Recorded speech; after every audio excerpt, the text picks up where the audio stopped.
Assalamualaikum warahmatullahi wabarakatuh. Pada kesempatan kali ini, kami akan membahas tentang perspektif global terkait globalisasi dalam pembelajaran IPS, yang disusun oleh Hanim Aulia Magfiroti, NIM 2017-33003, Neneng Setia Putri, NIM 2017-33011, dan Fitria Husna Fadilah, NIM 2017-33019, mahasiswi PGSD Universitas Muria Kudus. Materi yang akan kami bahas antara lain pengertian pembelajaran IPS, materi globalisasi IPS SD, pengaruh globalisasi untuk peserta didik, isu-isu dan masalah-masalah globalisasi, dan perspektif global terkait ilmu sosial. Pengertian pembelajaran IPS yang akan kami bahas pertama adalah hakikat ilmu sosial.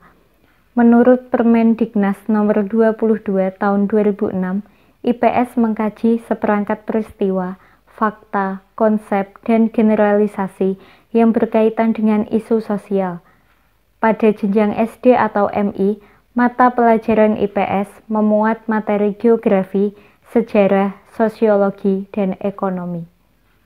Menurut Sapria, istilah IPS di sekolah dasar merupakan nama mata pelajaran yang berdiri sendiri sebagai integrasi dari sejumlah konsep disiplin ilmu sosial, humaniora, sains, bahkan berbagai isu dan masalah sosial kehidupan. Suprayogi menyatakan bahwa IPS merupakan salah satu nama mata pelajaran yang diberikan pada jenjang pendidikan dasar dan menengah. Wahab berpendapat bahwa studi sosial atau IPS adalah tentang manusia. Tidak ada bagian dari kurikulum yang amat memperhatikan masalah hubungan manusia selain studi sosial atau IPS, yang memang dirancang untuk membantu kita semua memahami baik diri kita sendiri maupun orang lain, dimulai dari lingkungan keluarga, tetangga, sampai pada mereka yang hidup nan jauh di sebagian dari lingkaran dunia. Dari beberapa pendapat tersebut, maka dapat disimpulkan IPS merupakan sebuah mata pelajaran yang diberikan di sekolah dasar yang terintegrasi dari cabang ilmu sosial yang bertujuan untuk menyiapkan dan mengarahkan peserta didik agar mampu menjadi warga negara Indonesia yang demokratis dan bertanggung jawab serta warga dunia yang cinta damai. Tujuan ilmu pengetahuan sosial. Menurut Solihatin dan Raharjo, menyatakan bahwa pada dasarnya tujuan dari pendidikan IPS adalah untuk mendidik dan memberi bekal kemampuan dasar kepada siswa untuk mengembangkan diri sesuai dengan bakat, minat, kemampuan, dan lingkungannya, serta sebagai bekal bagi siswa untuk melanjutkan pendidikan ke jenjang yang lebih tinggi. Sedangkan, dalam Permendiknas nomor 22 tahun 2006 tentang standar isi menyebutkan bahwa tujuan pendidikan IPS yaitu 1. Mengenal konsep-konsep yang berkaitan dengan kehidupan masyarakat dan lingkungan. 2.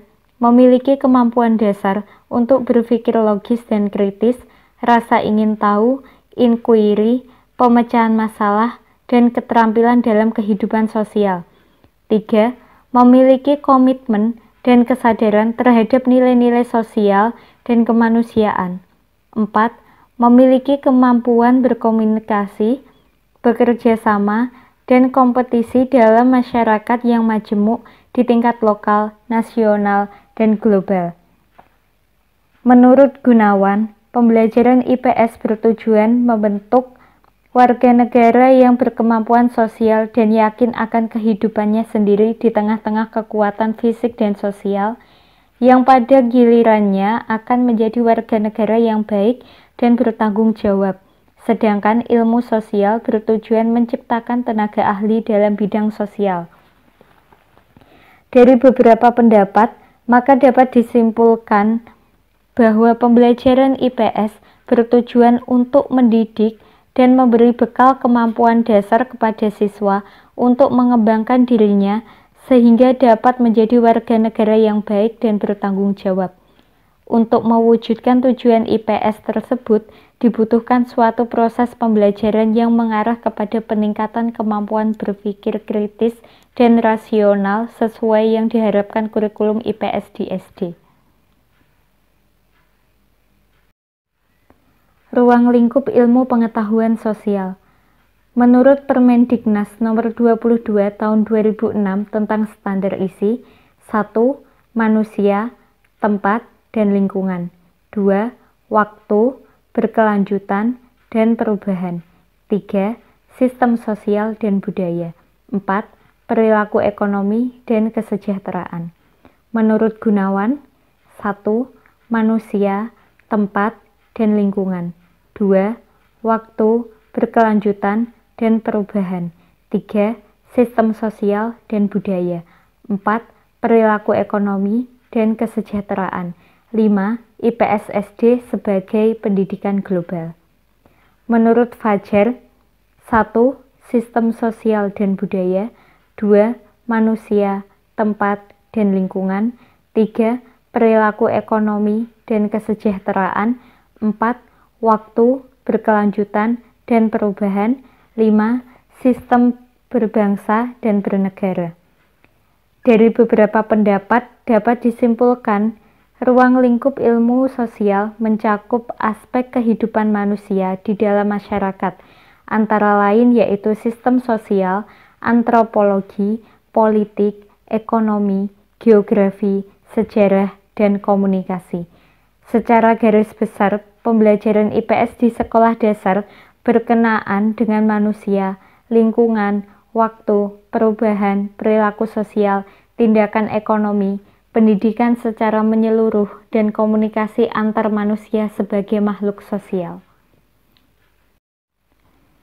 Materi globalisasi di mata pelajaran IPS SD terdapat pada kelas 6, tema 4 globalisasi, kompetensi dasar 3.3 menganalisi posisi dan peran Indonesia dalam kerjasama di bidang ekonomi, politik, sosial, budaya, teknologi, dan pendidikan dalam lingkup ASEAN. 4.3 menyajikan hasil analisis tentang posisi dan peran Indonesia dalam kerjasama di bidang ekonomi, politik, sosial, budaya, teknologi, dan pendidikan dalam lingkup ASEAN. Materi pembelajaran globalisasi mencakup subtema 1 membahas tentang arti globalisasi, pengenalan seni budaya asli Indonesia seperti angklung dan batik Indonesia yang mendunia, serta kerjasama di bidang kebudayaan antara Indonesia dengan negara di ASEAN.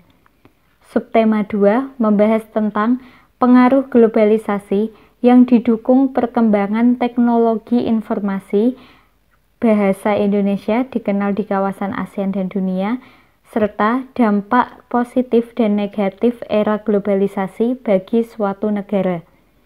Subtema 3 membahas tentang peran Indonesia dalam berbagai bentuk kerjasama di bidang iptek dalam lingkup ASEAN. Pengaruh globalisasi untuk peserta didik.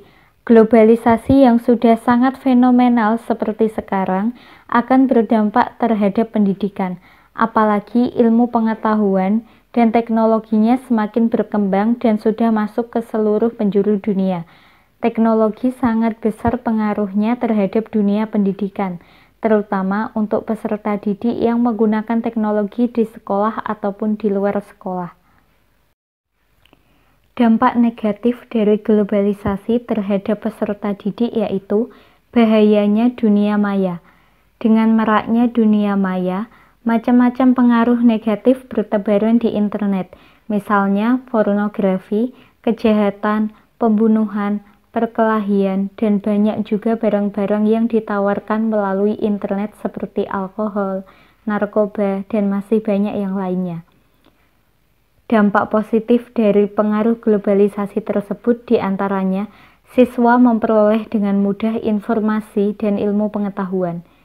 Sama halnya dengan di atas, bahwa teknologi sekarang begitu canggih apabila sekarang peserta didik bisa menggunakan komputer, internet, handphone, dan yang lainnya.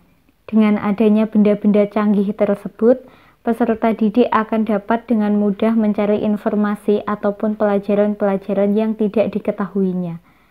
Beda dengan zaman dahulu yang belum ada benda-benda canggih itu. Adapun dampak positif lainnya yaitu siswa dapat berkomunikasi dengan mudah pada gurunya dan dapat menambah wawasannya. Globalisasi sekarang pengaruhnya sangat besar terhadap pendidikan, terutama terhadap peserta didik. Banyak sekali peserta didik menyalahgunakan teknologi sekarang dan tidak dapat mengontrolnya dengan baik, sehingga mereka terjerumus dalam hal-hal yang tidak baik. Dan di sisi lainnya, terdapat pula dampak positif yang dapat menambah wawasan ilmu atau pengetahuan terhadap peserta didik itu sendiri. Isu-isu dan masalah-masalah globalisasi antara lain, isu-isu dan masalah-masalah nasional. 1. Guru minta Kemdikbud benahi masalah pembelajaran anak jarak jauh dalam isu pendidikan. 2. Dari tagar jadi aplikasi swadaya untuk bantu ojol dalam isu sosial. 3. Kebebasan pers di Indonesia mungkin belum membaik dalam isu HAM. Isu-isu dan masalah-masalah internasional. 1. Kesehatan mental mahasiswa jadi isu global dalam isu pendidikan. 2. Virus corona perburuk kesenjangan dan diskriminasi dalam isu sosial. 3. Hukum gantung 4 pelaku pemerkosaan dalam isu HAM. Perspektif global terkait ilmu sosial. Perspektif global dari visi geografi. Geografi adalah ilmu keruangan yang mengkaji berbagai fenomena dalam konteks keruangannya. Ruang yang dikonsepkan dalam geografi yaitu permukaan bumi yang 3 dimensi, terdiri atas muka bumi yang berupa darat, perairan, serta kolom udara di atasnya. Ruang permukaan bumi secara bertahap ukuran dan jaraknya mulai dari tingkat lokal, regional, sampai ke tingkat global. Oleh karena itu, perspektif global adalah perspektif keruangan yang bertahap dari perspektif lokal, regional, sampai ke perspektif global. Perspektif global dari visi sejarah. Immanuel Kant pada abad 18 mengungkapkan bahwa sejarah dan geografi merupakan ilmu dwi tunggal. Artinya, jika sejarah mempertanyakan suatu peristiwa kapan terjadi, masih belum lengkap jika tidak dipertanyakan di mana tempat kejadiannya. Jadi, dimensi waktu dengan ruang atau tempat saling melengkapi. Perspektif sejarah mengacu pada konsep waktu. Perspektif sejarah suatu peristiwa membawa citra kepada kita tentang suatu pengalaman masa lampau yang dapat dikaji hari ini untuk memprediksi kejadian yang akan datang. Kita mengenal tokoh-tokoh bangunan bersejarah, keajaiban dunia, perang di berbagai kawasan khususnya Perang Dunia, pertemuan-pertemuan internasional, konferensi KAA di Bandung tahun 1955, perilaku dan peradabannya telah berpengaruh global dalam berbagai aspek sosial, budaya, ekonomi, dan sosial politik. Perspektif global dari visi ekonomi. Ilmu ekonomi menyangkut berbagai aspek yang meliputi menentukan pilihan, keinginan yang tak terbatas, persediaannya sumber daya alam terbatas, bahkan ada yang langka, kegunaan alternatif sumber daya, dan penggunaan hari ini dan hari esok. Dari aspek-aspek tersebut, jelas bahwa perspektif ekonomi terkait dengan waktu hari ini dan hari esok. Sedangkan apa yang diperspektifkan terutama berkenan yang cenderung tidak terbatas. Persediaan sumber daya itu terbatas bahkan langka, dan adanya penggunaan alternatif sumber daya. Perspektif ke hari esok atau masa yang akan datang terkait luas dengan pertumbuhan penduduk, kemajuan dan penerapan iptek dalam proses produksi serta distribusi kebutuhan yang cenderung tak terbatas kuantitasnya, dan akhirnya persediaan sumber daya yang terbatas bahkan langka. Sedangkan penggunaan sumber daya alternatif sangat berkaitan dengan iptek dan kecenderungan kebudayaan. Perspektif global dari visi politik. Ilmu politik mempelajari negara, tujuan-tujuan negara, dan lembaga-lembaga yang akan melaksanakan tujuan-tujuan itu, hubungan antara negara dengan warga negaranya dan negara-negara lain. Menurut konsep ini, ilmu politik mengadakan studi mengenai negara dengan tujuannya, lembaga-lembaga yang melaksanakan tujuan, hubungan dengan warga negaranya, serta hubungan negara dengan negara-negara lain. Dalam sorotan perspektif global, aspek hubungan dengan negara lain merupakan hal yang pokok. Hubungan dengan negara lain, khususnya hubungan negara Republik Indonesia dengan negara tetangga yang kita sebut hubungan regional. Dengan negara lain, pada umumnya kita sebut hubungan antar bangsa atau hubungan internasional, dan akhirnya dengan semua negara di dunia yang kita sebut hubungan global. Konotasi hubungan global sesungguhnya lebih menyeluruh dan tak terlalu formal, jadi berbeda dengan hubungan bilateral dan hubungan multilateral.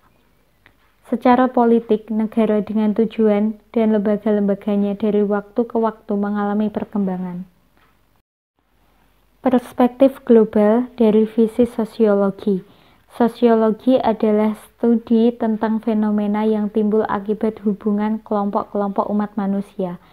Studi manusia dan lingkungan manusia dalam hubungan satu sama lain. Objek yang menjadi sorotan utamanya yaitu hubungan antar manusia, terutama dalam lingkungan yang terbentuk oleh manusia sendiri, yaitu lingkungan sosial.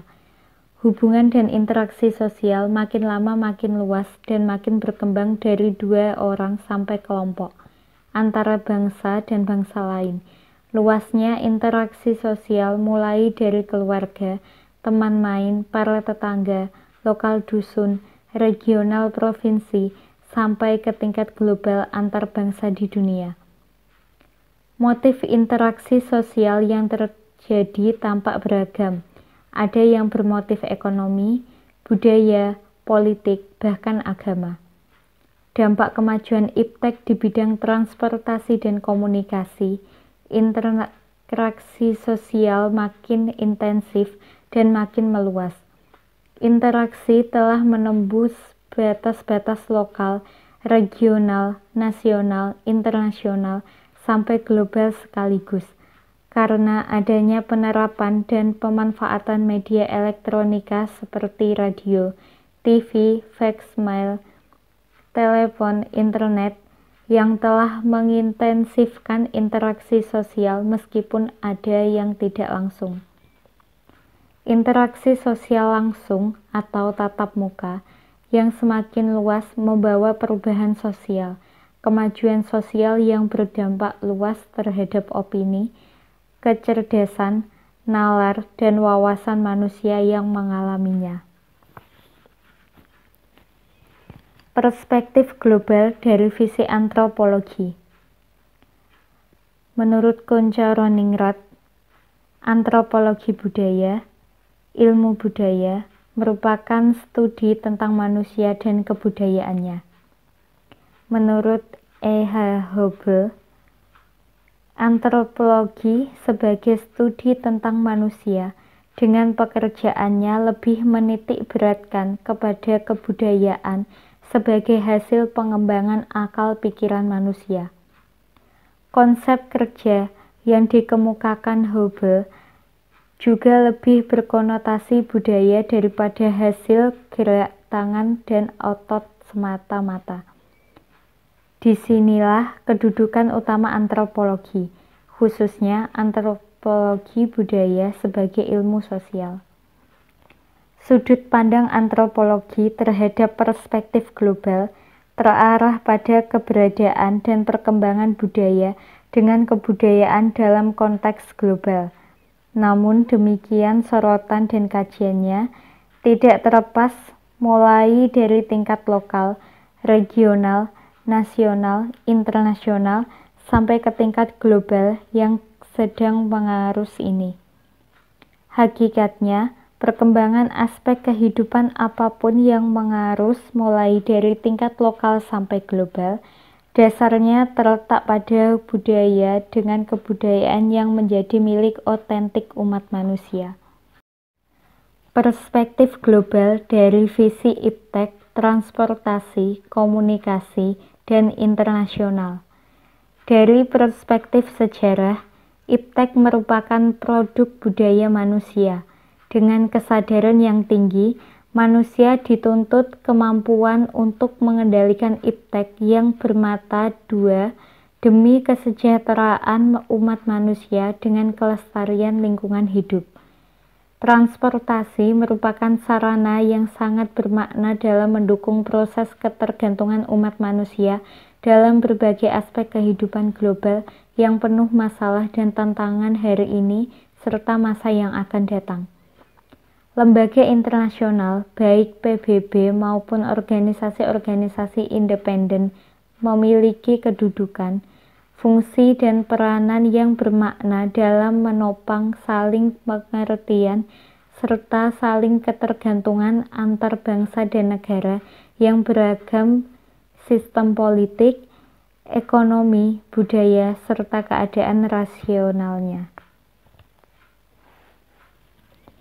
Dari hasil presentasi kelompok kami, dapat disimpulkan bahwa pembelajaran IPS mengintegrasikan ilmu-ilmu sosial dengan humaniora yang bertujuan membina anak didik dan mengembangkan kemampuan mental intelektual menjadi warga negara yang berketerampilan dan berkepedulian sosial serta bertanggung jawab sesuai dengan nilai-nilai dan norma yang berlaku. Kehadiran teknologi informasi dan teknologi komunikasi mempercepat akselerasi proses globalisasi ini. Globalisasi menciptakan berbagai tantangan dan permasalahan baru yang harus dijawab, dipecahkan dalam upaya memanfaatkan globalisasi untuk kepentingan kehidupan. Materi pembelajaran IPS atau ilmu sosial berkaitan dengan globalisasi sangatlah banyak contohnya. Bahkan kasus-kasus dalam bentuk isu maupun masalah baik nasional dan internasional pun ternyata sangat banyak untuk dijumpai. Semoga dengan adanya globalisasi ini mampu membuat kita memilih mana tindakan atau kegiatan yang baik maupun buruk untuk kehidupan pribadi dan sosial masyarakat. Sekian presentasi dari kelompok kami, semoga bermanfaat. Terima kasih. Wassalamualaikum warahmatullahi wabarakatuh.